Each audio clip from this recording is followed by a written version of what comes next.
Assalamualaikum warahmatullahi wabarakatuh. Bagaimana kabar kalian pada pagi hari ini? Semoga selalu diberikan kesehatan oleh Allah Subhanahu wa taala.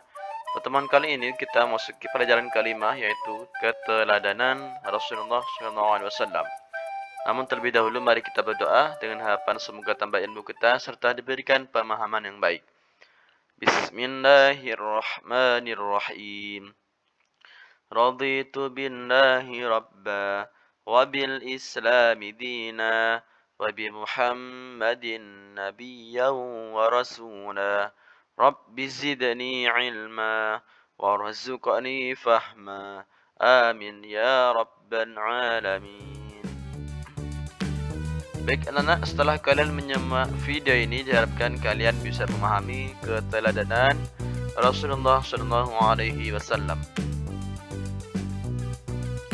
Salah satu keteladanan Nabi Muhammad SAW yang harus kita teladani yaitu kejujuran Rasulullah SAW yang sering kita sebut Al-Amin.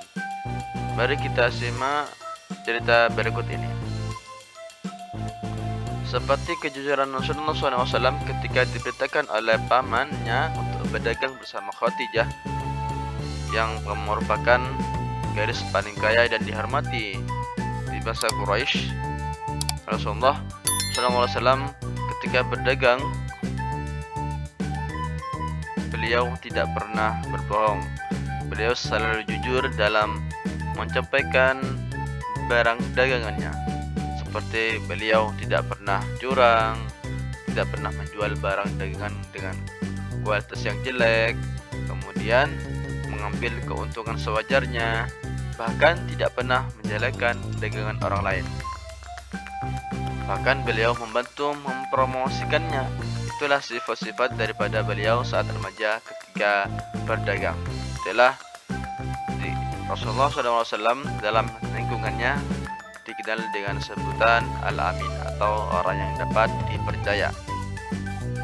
Kemudian pada saat Ka'bah mengalami kerusakan pada usia 35 tahun, Nabi Muhammad SAW bersama-sama dengan orang-orang Quraisy diminta untuk memperbaiki Ka'bah yang pada saat itu terjadilah suatu banjir bandang yang tidak pernah terjadi sebelumnya, yang hal itu bisa menyebabkan bangunan-bangunan di Mekah hancur semua termasuk Ka'bah. Ketika pembangunan sudah sampai ke bagian Hajar Aswad, bangsa Quraisy berselisih tentang siapa yang mendapatkan kehormatan untuk meletakkan Hajar Aswad ke tempatnya semula.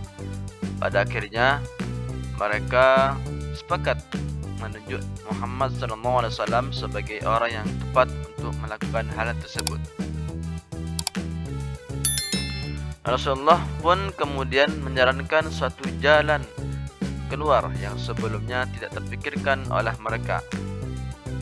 Beliau mengambil selembar selendang, kemudian Hajar Aswad itu diletakkan di tengah-tengah selendang tersebut. Beliau lalu meminta seluruh pemuka kabilah yang berselisih untuk memegang ujung-ujung selendang itu. Mereka kemudian mengangkat Hajar Aswad itu bersama-sama. Setelah mendekati tempatnya, Rasulullah SAW yang kemudian meletakkan Hajar Aswad tersebut. Ini merupakan jalan terbaik. Seluruh kabilah setuju dan meridhai jalan keluar ini. Mereka pun tidak jadi saling berselisih. Sejak saat itu, beliau dikenal di antara kaumnya dengan sifat-sifat yang terpuji. Para sahabat dan pengikutnya sangat menghormati dan mencintai beliau, sehingga beliau diberi gelar Al-Amin atau artinya orang yang dapat dipercaya. Mari kita teladani sifat jujur Nabi Muhammad SAW dalam kehidupan kita sehari-hari.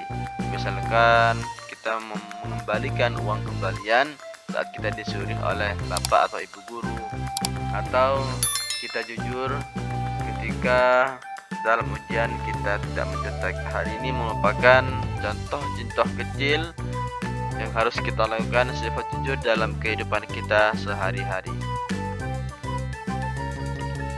Alhamdulillahirabbil alamin. Sekian pertemuan kali ini. Semoga membawa manfaat bagi kalian. Wassalamualaikum warahmatullahi wabarakatuh.